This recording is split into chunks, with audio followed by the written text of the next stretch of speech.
our culture is terrified of women. The word hysterical, the Greek origin, means womb.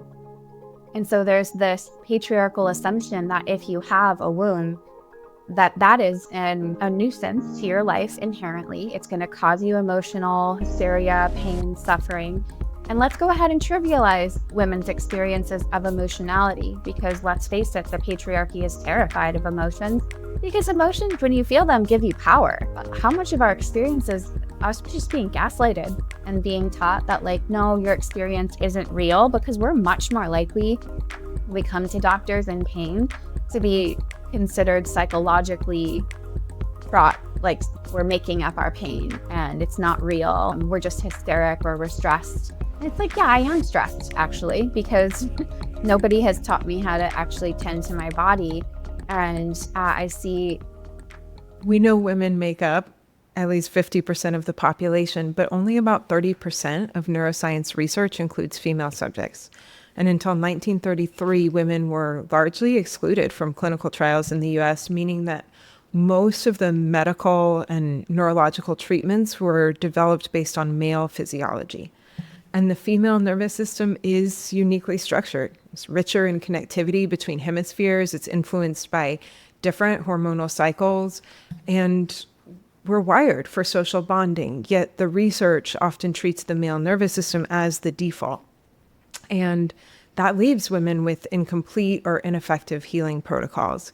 And we are going to dive into all of this today with an expert on the female nervous system, Veronica Rottman. Welcome to Trauma Rewired, the podcast that teaches you about your nervous system, how trauma lives in the body, and what you can do to heal. I'm your co-host, Elisabeth Christoph, founder of brainbase.com, an online community where we use applied neurology and somatics for behavior change, resilience, and stress processing. And I'm also the founder of the Neurosomatic Intelligence Coaching Certification course, an ICF-accredited course for therapists and coaches and practitioners to really bring lasting transformation by working with the nervous system. And I'm your co-host, Jennifer Wallace. I'm a neurosomatic psychedelic preparation and integration guide, and I bridge the modalities of nervous system training and regulation into your peak somatic experiences so that you can receive the medicine and the modalities that you are working with. And I'm also one of the educators at the Neurosomatic Intelligence Coaching Certification. We are so excited to have Veronica Rottman back. She's the founder of the Soma School, a somatic practitioner and an educator who specializes in the female nervous system and its unique needs.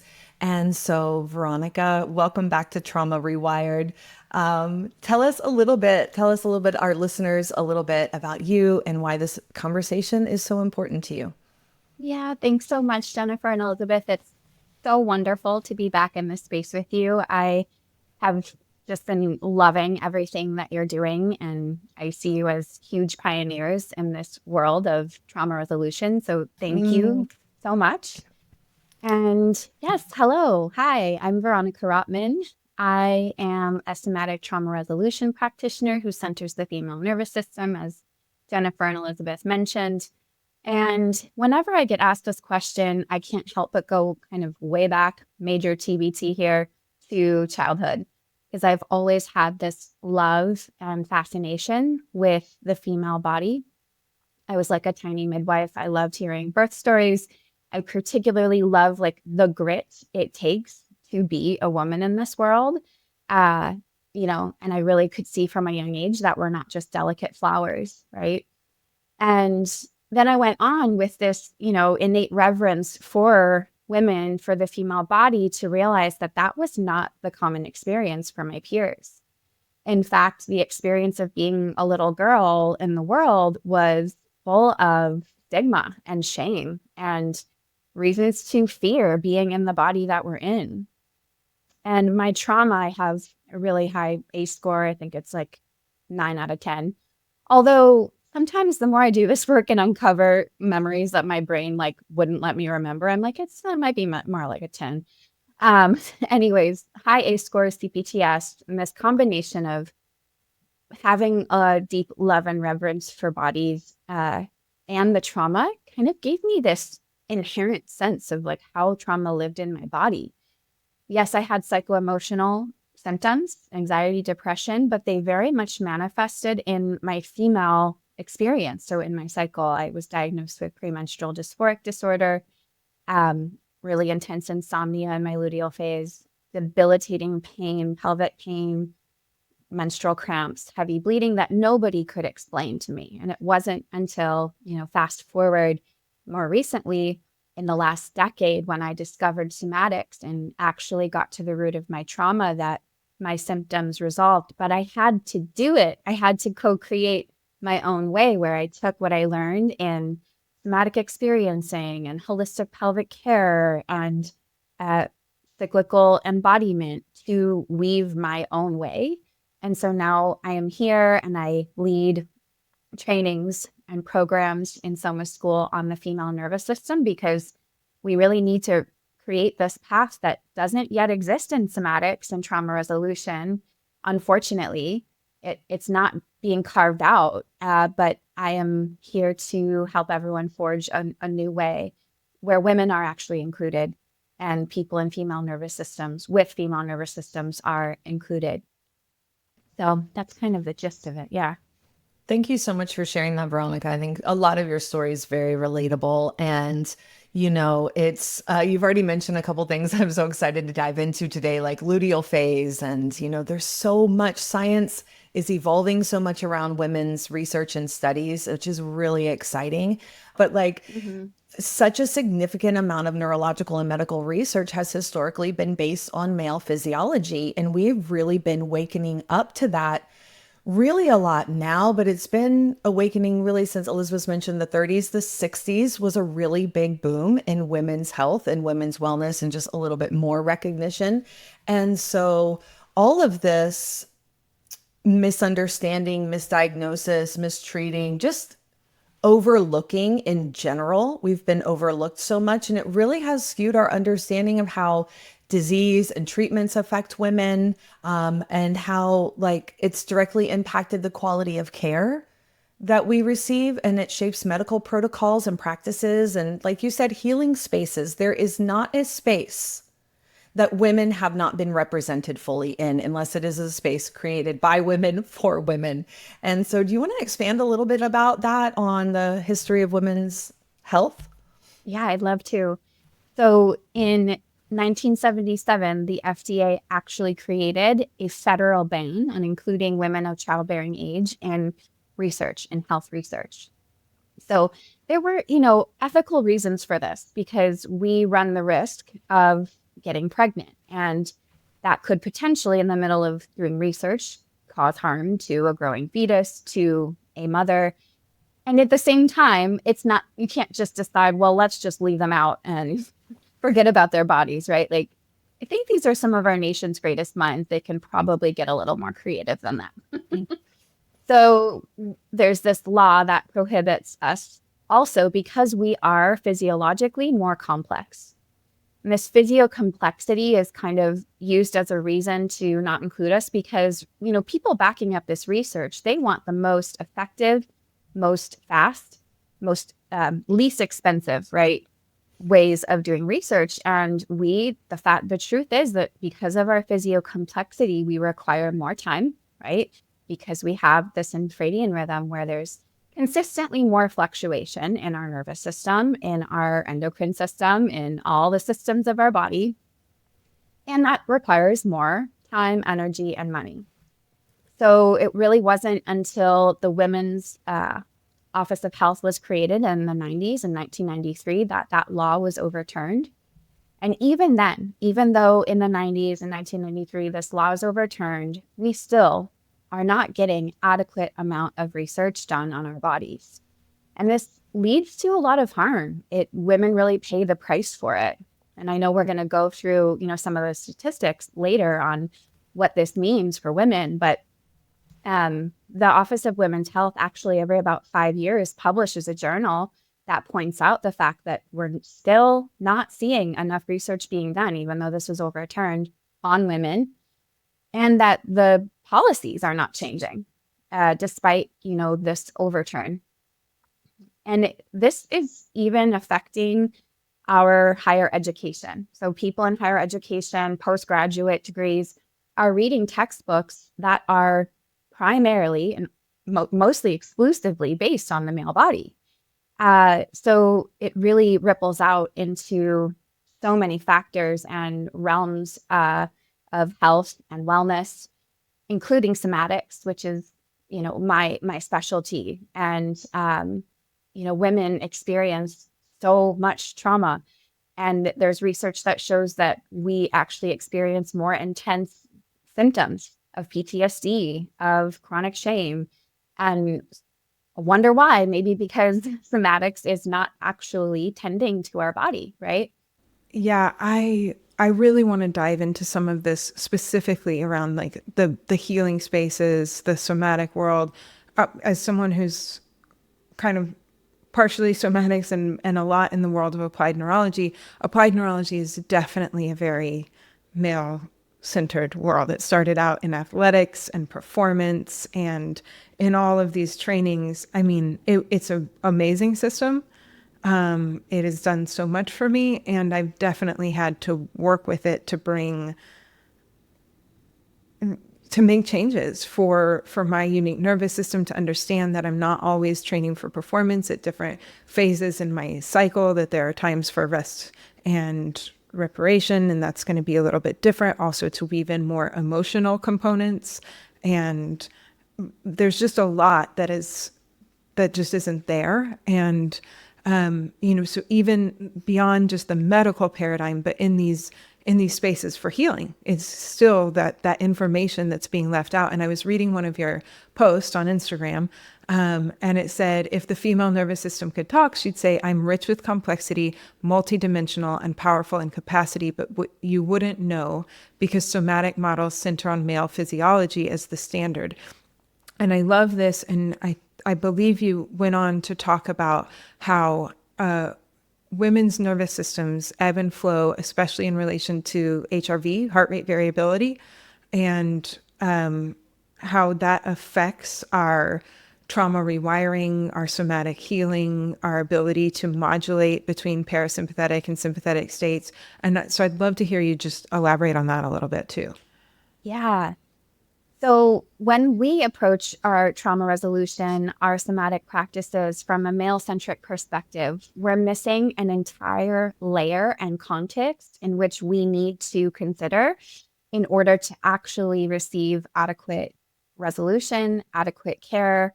And that is our infradian rhythm. It's our menstrual cycle. And this has a whole other meaning when it comes to perimenopause, menopause, the prenatal journey. But for right now, let's just stick to this one experience of our infradian rhythm, just to keep things a little more simple for now. And our heart rate variability shifts with each phase of our cycle. This means that when we have higher heart rate variability, there's more of that natural parasympathetic resilience available to us, during which we might go into more activation, more emotions that feel difficult to process in a titrated way, of course. And then when we have lower heart rate variability, our practitioners, our therapists, our coaches really need to be well versed in knowing, okay, this is going to be a more sympathetic dominant phase. This is very true throughout perimenopause and menopause too. So how much are we throwing women over their edge, their thresholds, in the name of, resolving trauma, when actually they're very much getting pushed past their edge? And this looks like, re-traumatization, and that might seem really intense, but it's true. I've seen it happen with clients who come to me and their nervous system is in a state that, they really don't, they were hoping they'd be healed, and instead they're regressed. And there's other such amazing capacities within the female nervous system that aren't being discussed, such as higher neuroplasticity in our luteal phase, when we have more brain-derived neurotropic factor, which helps neural pathways rewire and supports their growth. And that becomes available, right, when we're actually considering what is needed in each phase. So yeah, the layers of complexity go on and on. And if you're like me, I'm here for nuance. I'm here for things being layered instead of this like binary polarizing way of seeing our bodies and the systems of our bodies as separate, right? Like this very hyper masculine view of like, here's the nervous system, here's the endocrine system. They have separate functions, two different things. Let's treat them as separate. When in the female body, you see a lot more of this relationality and continuity for systems. And that's true for men's bodies too, for all bodies. But it's just more, I think, rich in ours. It's really so fascinating to have a deeper understanding of these powerful hormonal shifts that we go through, these and the neurological shifts that run in tandem with our hormonal shifts. And you've mentioned, and we've all mentioned already, like there's many cycles that women go through with their hormones. And as we move through life, perimenopause, menopause, pregnancy, even, and like when we ignore these changes in our wellness, we are really blocking a true path to our own recovery. And I love the nuances that you get into, because this is where people really find safe spaces of healing, I think, and really a place where we can be understood. Because although we have moved so much historically from the male-centered, there's still so much to understand. And I think one of the things that we've explored a lot on the podcast this season is neurotransmitters and how they shape behavior and healing. And one of the biggest differences between the male physiology and female physiology is the dominance of oxytocin versus dopamine in the female nervous system. And so can we talk a little bit about that? Yes, I would love to. So oxytocin is what regulates our systems, our nervous system, our neuroendocrine system. For men, it's dopamine. So oxytocin is a neurotransmitter and hormone that is released by the hypothalamus. And this stimulates the release of follicle-stimulating hormone through the pituitary gland. We need FSH to grow enough estrogen because FSH does what it sounds like it does. It stimulates the follicles within your ovaries to grow and mature and produce estrogen. We need adequate amounts of estrogen in order for our nervous system to be regulated, and we need oxytocin to do that. So when we center oxytocin-based somatic practices, which are elicited through bonding, through connection, touch, through eye gazing, through cuddling, and this, for some people like myself and lots of my clients who have attachment trauma, that's not such a straightforward path to just like, oh, I can cuddle and I feel safe, right? So we often need more self-regulation. So oxytocin-based practices, and I'm rubbing my hands together right now as a demo for yourself that you can do with yourself to regulate first and foremost before contact with others starts to feel safe again. But oxytocin is what increases healthy amounts of estrogen and progesterone, again, which we need to regulate. For men, dopamine increases testosterone. So it works on the hypothalamic pituitary gonadal axis to increase testosterone. This is what we get when we think about like achievement and going for it and crossing off the to-do list. Exercise, vigorous exercise. And some people hear this and they're like, wait, I shouldn't do any dopamine practices. And I'm like, no, it's not about like quitting your running habit. Like if you love running, don't go out and change your life about this.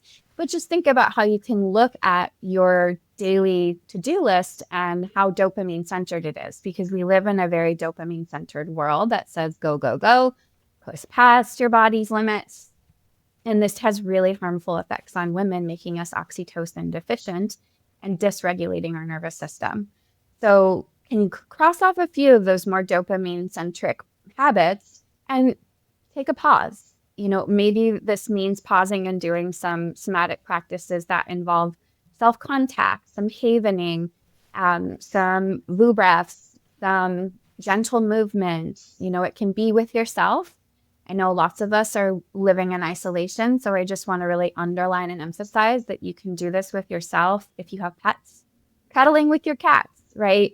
And then eventually when there is that safety and co-regulating with someone else, that is a physiological necessity for everyone, and especially for women because we're disproportionately affected by the social nervous system. There's so much that you just were speaking to that I want to dive into. I think one, starting to look at, some of these broadly recommended like dopamine driving practices.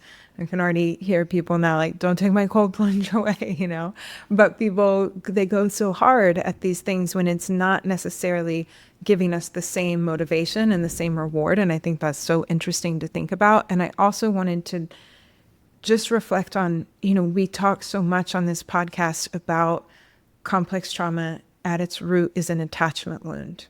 And that the way, like the path to resolution is relational. And so, especially now talking about the female nervous system and the need that we are more driven by the social nervous system and the need for bonding. And that is the way to repair some of these patterns and survival responses. It's so complex, right? Like you were saying, with people with complex trauma, it is often a big ask to have the capacity. And yet we really deeply need that in order to begin to repair.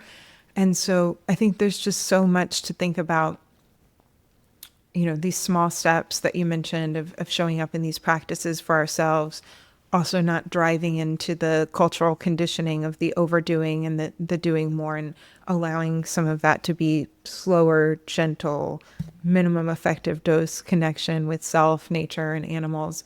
But I don't know, like, have you seen things, has your practice shifted at all as you've been diving more and more into this?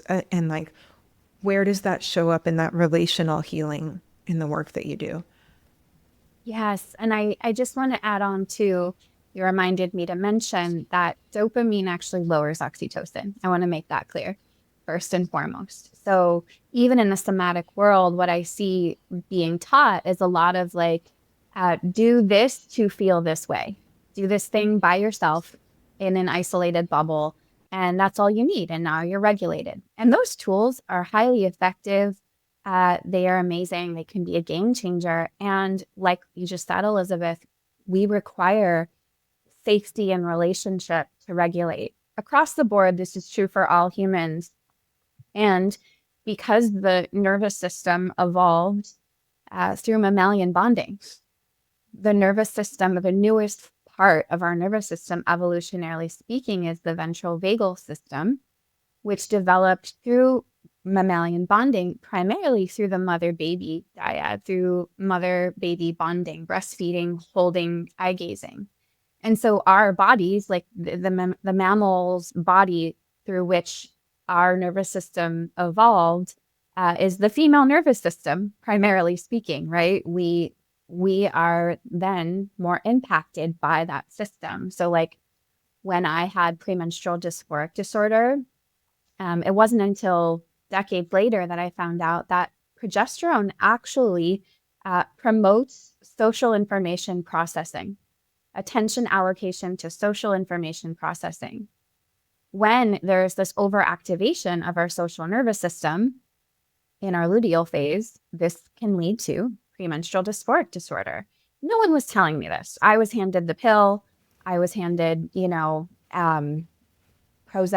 And it turns out my trauma, my attachment trauma, was really at play there, making me hyper attuned to everyone else around me and the fawn response and freezing.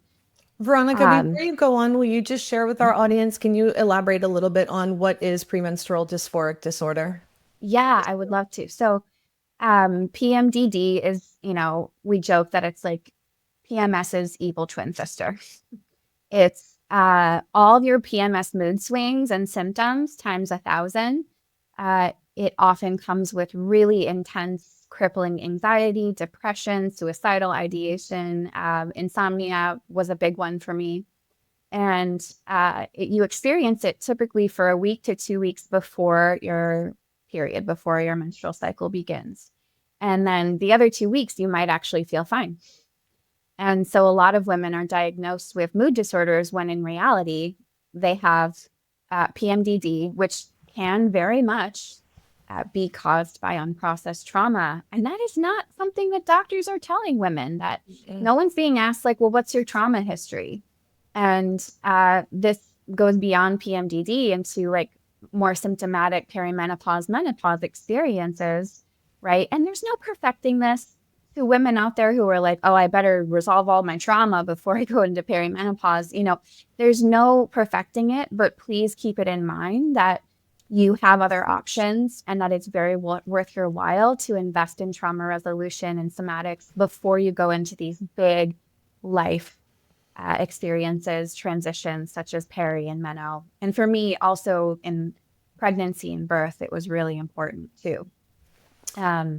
Yeah, I think I went on a tangent, but It's been really great. I really enjoyed the tangent. This is a place of the conversation I'm really interested in. You mentioned cuddling isn't safe. That was one of the things you said throughout your rant, and sometimes cuddling isn't safe. And sexual trauma really impacts the oxytocin regulation, and sexual trauma can impair the brain's ability to associate oxytocin release with positive experiences. And that makes intimacy and close relationships really hard. And oxytocin is a crucial hormone for sexual arousal and bonding, like we were talking about earlier. And, for a woman in the world, a lot of women, I don't know a woman in the world who has not experienced a body boundary violation on the spectrum, right? And we talk about them being on the spectrum. And so, when we have a diminished oxytocin response or a dysregulated oxytocin response, that can either lead to a diminished response during intimacy, but it also is connected to hypersexuality and compulsive behaviors as coping mechanisms. Can we talk a little bit about that aspect of? Yeah, I would love that. Yeah. Yeah. So we know, right, that our attachment stance, our attachment strategies are formed through somatic experiences. We often think of attachment as like, oh, it's just this thing, this theory that we can learn about and put a label on our partner, and then I wear this hat and that's it. And Esther Perel herself has said, like, this is working against us because our nervous system is what holds those experiences that make bonding either feel safe and accessible, or again, a spectrum here, right? Maybe it triggers threat because in the past we had experiences where we were neglected, we were abused sexually, physically, verbally, emotionally. And so it can be really challenging. I think this is one of the reasons why women suffer at, 2 times the rate of anxiety, depression, mood disorders. Outside of there being this big gender gap in research, we're primed for more of that co-regulation. And yet we, across the board, universally, I can agree, Jennifer, that every woman I know has had some kind of boundary rupture.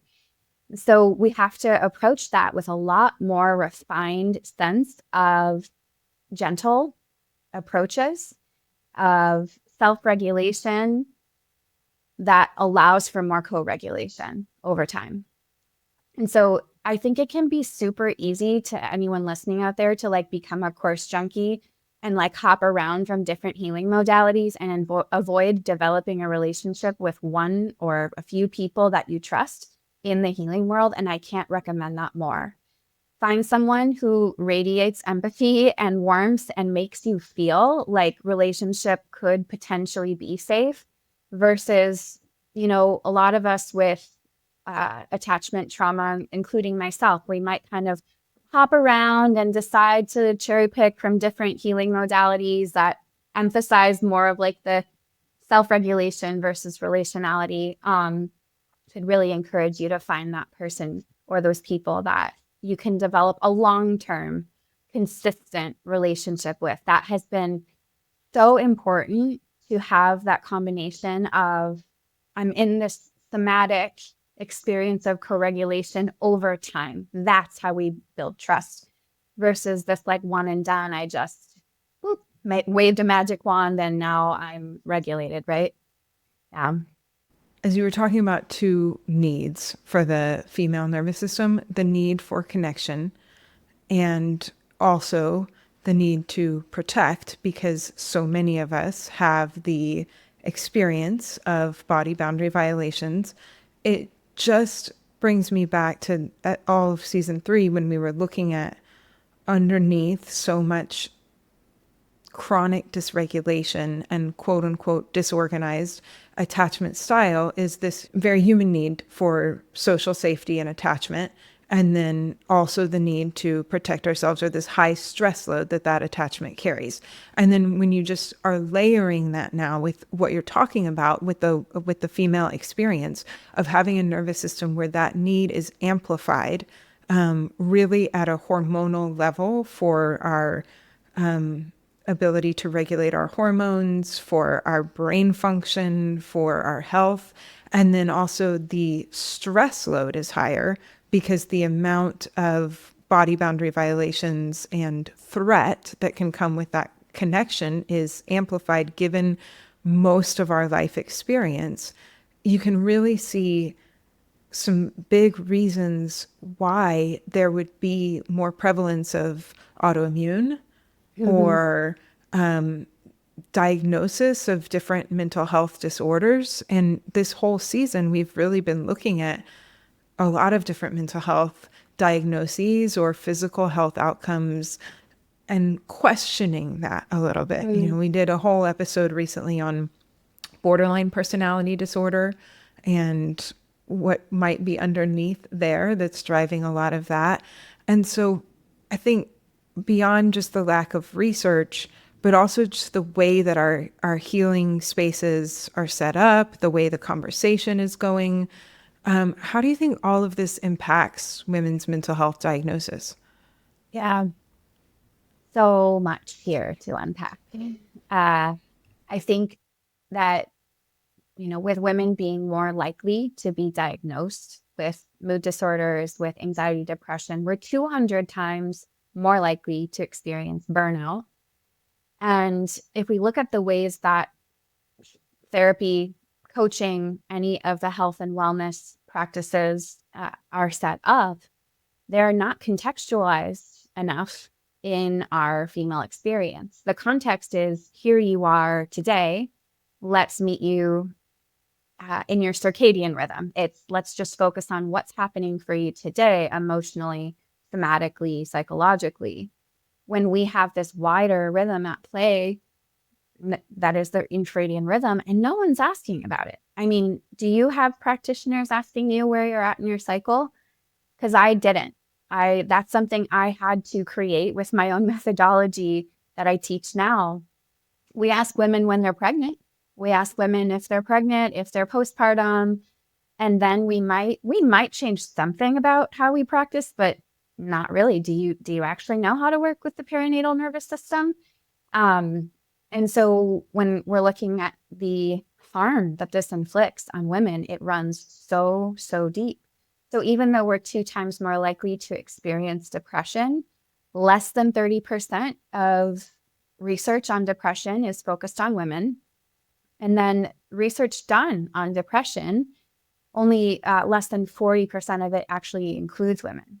So the tide is shifting, like it's starting to turn, and we have so much work to do because there's this historical disclusion, but also trivialization of our emotional experience. So the word hysterical, the Greek origin, means womb. And so there's this patriarchal assumption that if you have a womb, that is a nuisance to your life inherently. It's going to cause you emotional hysteria, pain, suffering. And let's go ahead and trivialize women's experiences of emotionality, because let's face it, the patriarchy is terrified of emotions because emotions, when you feel them, give you power. And so I actually think that our culture is terrified of women. I think that at the root of it, there's this deep fear of if our emotions weren't trivialized, if we were taught how to harness them through our body as fuel for our power, like it's the mama bear in the wild that you don't want to cross paths with. Like our instincts and our power is so intuitive and so incredible. And it's no wonder that I don't think it's a coincidence that that's taken away from us. Or that we have come into the time of the patriarchy, right? Like you can see, just like what you said, I totally agree with you. They are scared. And that's why they don't know. They have completely tried to, like we were talking about earlier, overlook us. And society has played a profound role in shaping women's mental health, especially when it comes to sexual trauma, our bodies, body image, diet culture, the bikini industrial complex. And I remember when I was reading Burnout by by the Nagoski sisters, women just have a different low level, chronic level of stress that we are walking around the world in at any given moment. Like it's different to experience, to be in a female nervous system and experiencing the world. And like we're up against cultural norms, societal expectations, gender power dynamics often perpetuate victim blaming, silence. We've been silenced, stigmatized, and especially around, well, once again, just being a woman. And it makes it a lot more difficult for us to seek the care that we need to really receive the support. And like, we have the pervasive nature of rape culture that we have grown up in, normalizing and, like you said, trivializing our emotions and trivializing our sexual experience in the world, and not only trivializing it, but turning it around and using it on us and against us, gaslighting us. And the societal backdrop just really exacerbates women's mental health challenges and trauma survivors. Yeah, so many of the symptoms that we're taught are just inherent with having a female body are actually a result of our culture teaching young girls to push past what their body actually needs. I don't know about you guys. No one taught me that I would have 2 weeks out of the month where I would need more rest, or that I would need, to tone it down on running at gym class. In fact, when I had debilitating menstrual pain, my gym teacher was like, "Hey, you need to run more." I was like, I can't stand up. Like I can't even walk. So that's not going to work. And so how much of our experience is us just being gaslighted and being taught that, like, no, your experience isn't real, because we're much more likely when we come to doctors in pain to be considered psychologically fraught, like psychologically we're making up our pain and it's not real, or we're just hysteric, or we're stressed. And it's like, yeah, I am stressed actually, because nobody has taught me how to actually tend to my body. And I see, unfortunately, that pattern happening in somatics too. I want to jump back for a second and talk about the pathologizing of the emotional experience, because there's something really powerful that you were talking about. And I think as I'm thinking about my own experience with starting to be able to express emotions somatically, what a long journey that was for me, how scary it was for me, and what I see in so many clients. Yes, 100% our society, by and large, just really likes to repress emotions. But I also think there's this deep fear, and I won't speak for everyone, but for myself, I know of having been diagnosed with many different things as a young kid, as an adolescent, and into my early 20s, and really having that identity of broken or crazy or too much. And so much of that came with the expression of my emotions. And, when I was expressing the rage, whether that was through self-harm that I took out on myself, or like expressing it out into the world, when I was flailing around, when the things were being mobilized through my body, I was diagnosed, and I was, told that was not okay. And there was real valid reasons for those emotions to be there. But so you learn over time that it's very dangerous to express those emotions. And I think about the 20 years after that time of my life to where I am now, and really only in the past 6 or 7 years have begun actually being able to process my emotions somatically. And it was so difficult for so long because my body learned at such a deep level, on a societal level, how dangerous that was to express. And so I feel like so much emotional repression is also rooted in this pathologizing of the emotional experience. So true, Elizabeth, and thank you for sharing that because I do think from a really young age, little girls are taught to over control and underreact. We have to put a smile on our face and appease others and push down our fear, you know, push down our shame and be confident. And telling a little girl with CPTS to be confident and love herself, I mean, that just created more shame for me. Um, and I think there's a particular pathology of women's emotions, especially when we look at the stereotypes around, PMS. Like PMS actually wasn't even a term until the 1980s. And then it's only been used against us, not for us. It's being used in workplaces against us to trivialize how we feel, but also stigmatize us as moody bitches. And the thing is, we're meant to be moody bitches. Actually, people benefit from feeling their feelings, expressing them, setting boundaries. And your luteal phase is this built-in container for that. So progesterone making us more sensitive to social information processing. It's like we have like a built-in bullshit detector with people. Like, that's not, like we can really call them out and ourselves. There's this ability to reflect on, what's coming up within ourselves in our luteal phase. And there's that higher neuroplasticity too. So there's a lot of potential in just this one phase of our cycle that we've been taught is meant to be horrible and cause us emotional pain that's going to be dismissed and pathologized, like you said.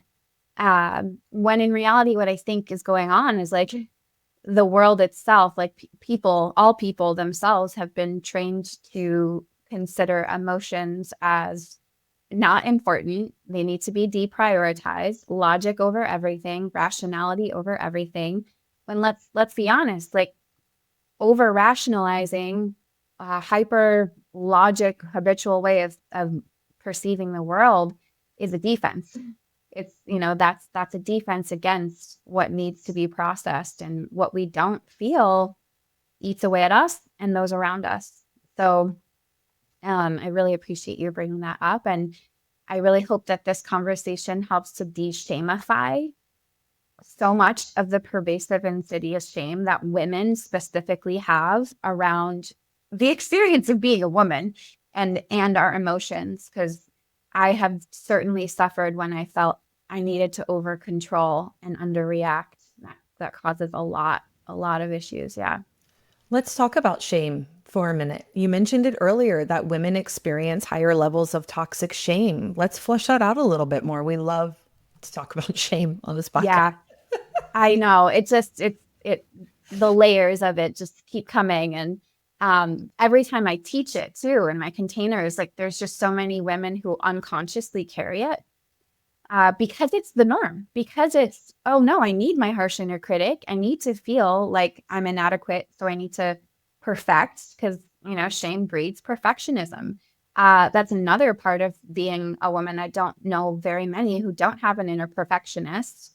It to some degree, mine manifests different. Like I always thought I wasn't a perfectionist. Again, some of my undercoupling dissociation from shame was there because, I don't know, my socks don't always match, and like I don't do the dishes. Like with stuff, I'm not a perfectionist, but I did suffer from being an emotional perfectionist for a long time, showing up the way I thought people wanted me to. And I had this built-in, like hyper attuned to reading everyone, every little twitch, every little shift in tone of voice. I have a very refined sense of that.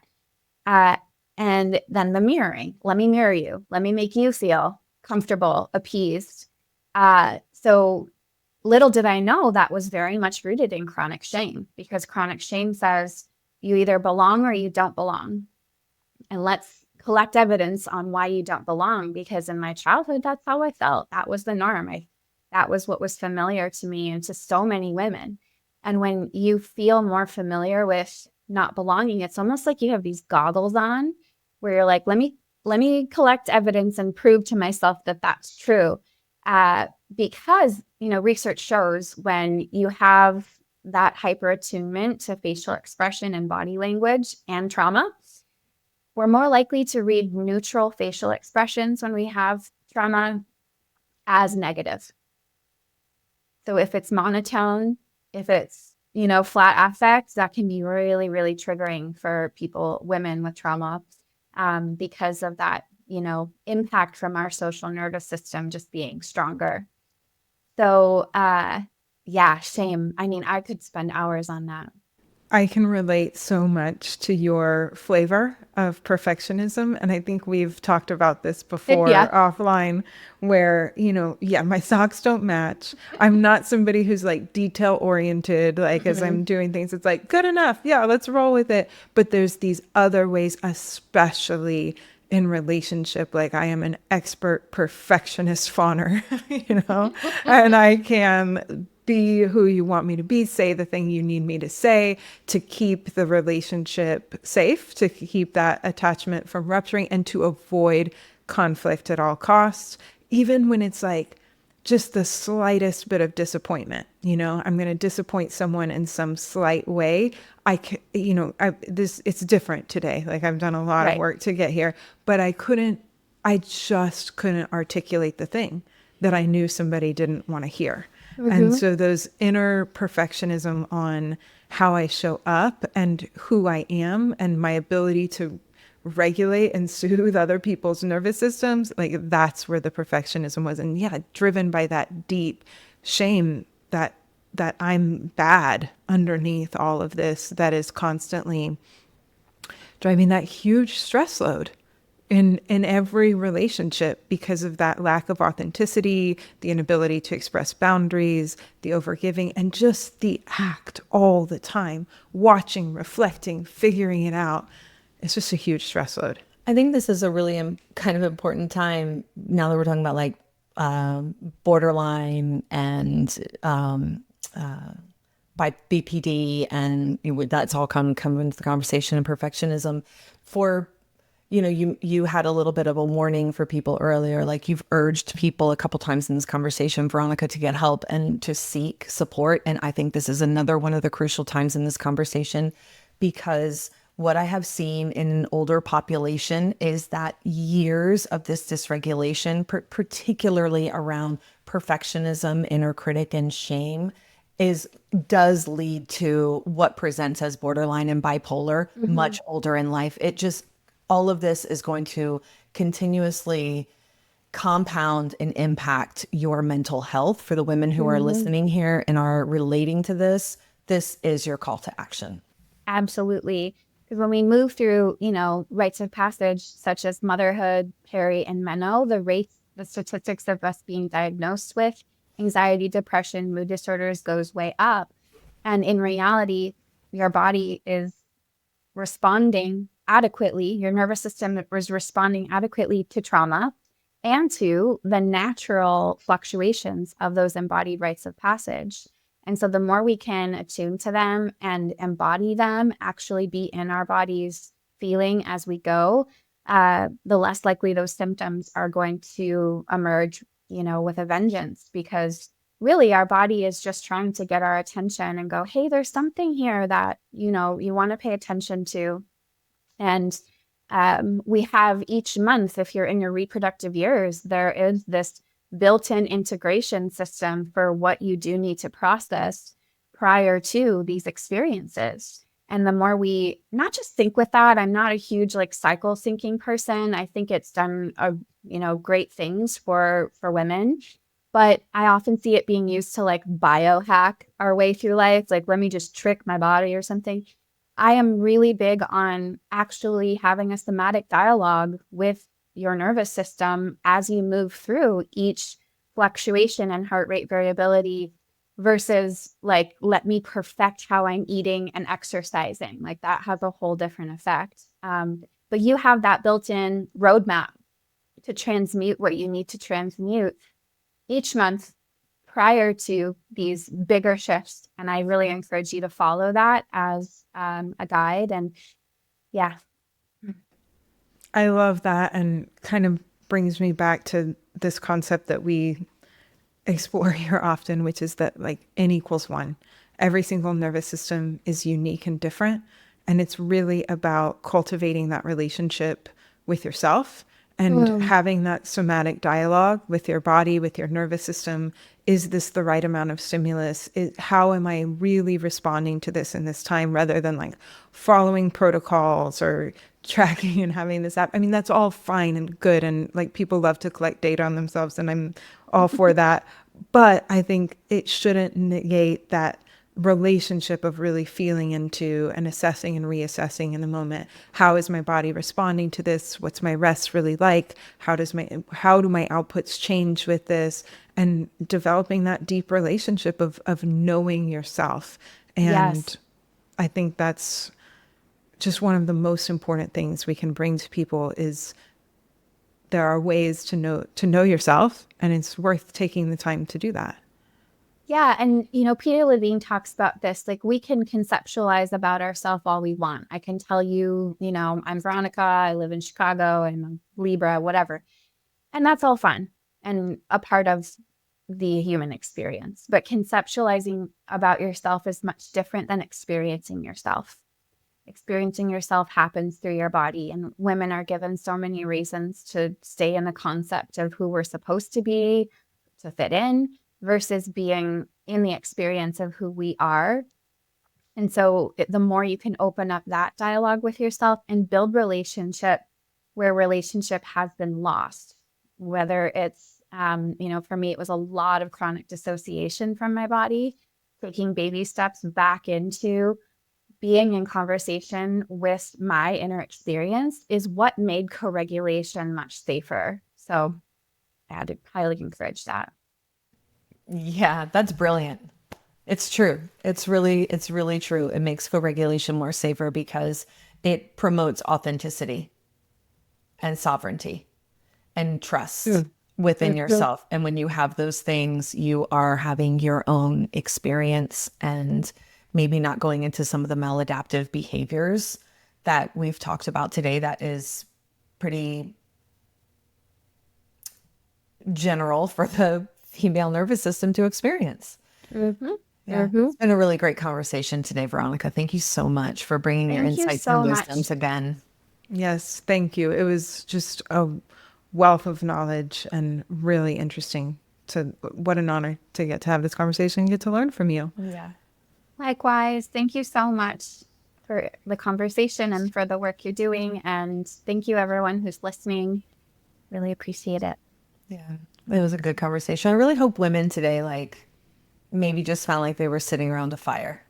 Yes. You know Yes. what I mean? Tea talk. Totally. Yeah. It's so true. I mean, at one point in time, women, we bled together, we birthed together, we went through these rites of passage together. And so, yeah, I really want to invite you to lean into that. And yeah. Yeah. Wonderful. Amazing. Thank you, guys.